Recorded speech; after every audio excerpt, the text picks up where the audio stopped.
Global youth today are the largest, best educated, and most connected generation in history. Wanting to learn about how they'll impact our global future, I surveyed and interviewed over 4,000 youth in 88 countries, and I was able to visit them and their families and their schools in 15 countries. As described in a series of my books, I found out that because of what young people learn on the internet, educated young people are altruistic and they care about global patterns, global problems.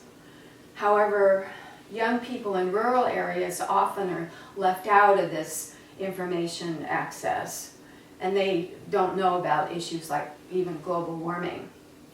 I also discovered ageism in youth studies, described in my book with that title. I was surprised.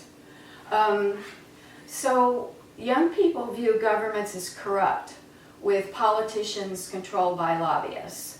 So I asked them, what kind of changes would you make if you were the head of your government?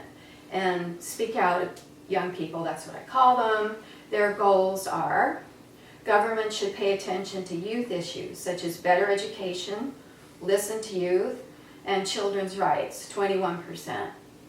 Develop the economy, 17.5%. Help the poor, 12%. End corruption, 11%. Protect the environment, 9%. Peace, 8%.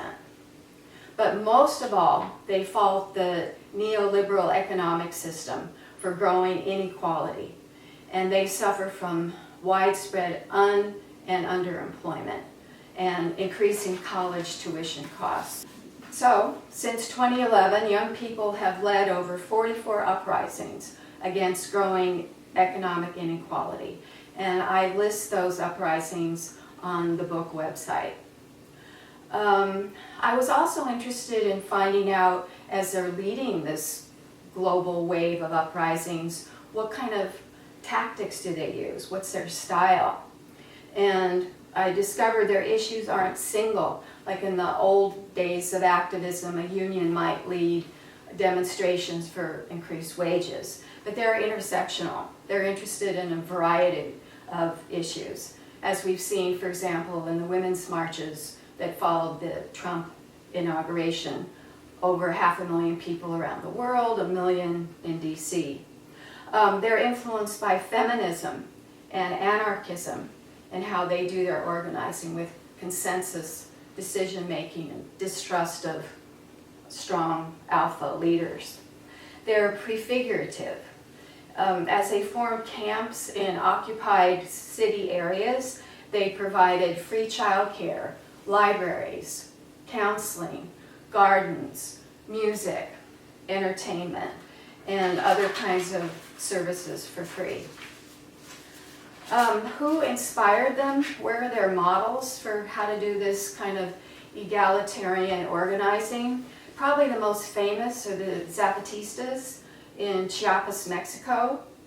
Less known, but very egalitarian for youth and women and different ethnic groups, are the Kurdish settlement called Rojava in northern Syria. And a more urban example is Barcelona under single mom of a young child, Mayor Ada Colau.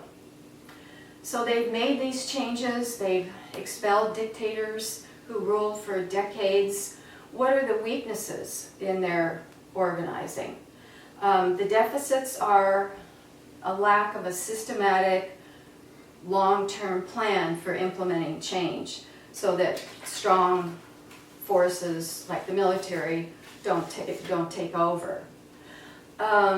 In terms of what kind of changes that they'll bring to us in the future, we can expect more unrest and more uprisings because the economic system is becoming more unequal, not less. We'll see more social consciousness in business and government because this generation cares about equality, partly because women are now a majority of the college graduates around the world. We'll see more equality between genders, ages, different kinds of backgrounds, and we'll see more globalization as the internet spreads even to urban areas. If you're interested in this topic, which I think we all need to be, take a look at the resource list and you'll see references to interviews with global youth that I've done on YouTube, pictures on Facebook, and articles and book data on the Global Youth website. So thanks for listening and stay in touch.